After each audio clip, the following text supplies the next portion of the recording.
29 August रोजी मनोज जरांगे पाटील पुन्हा एकदा मुंबईच्या दिशेने कूच करणार आहेत आणि मराठा आरक्षणाच्या मागणीसाठी हे आंदोलन असणार आहे। दरम्यान मांजरसुंबा या ठिकाणी आज इशारा बैठक पार पडते आणि या बैठकीसाठी हजारो मराठा बांधव या ठिकाणी दाखल झाले आहेत। तर जरांगे पाटलांच्या स्वागतासाठी या चौकामध्ये जवळपास 21 जेसीबी मशीनच्या सहाय्याने या ठिकाणी त्यांच्यावरती पुष्पवृष्टी केली जाणार आहे आणि दुसऱ्या बाजूला जर पाहिलं तर एक मोठा क्रेन उभा आहे आणि त्या क्रेनच्या सहाय्याने मोठा हार देखील त्यांना या ठिकाणी घालण्यात येणार आहे आणि मोठ्या जल्लोषात मोठ्या उत्साहात त्यांचं या ठिकाणी स्वागत केलं जाणार आहे।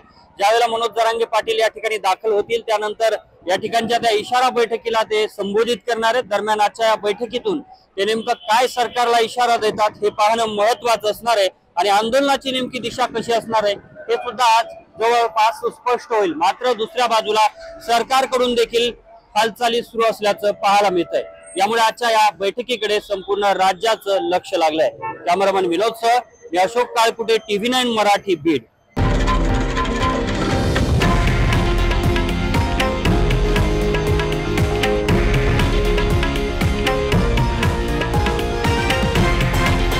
हे आहे देशातील नंबर 1 न्यूज नेटवर्क आणि आपण पाहत आहात TV9 मराठी, एकमेव।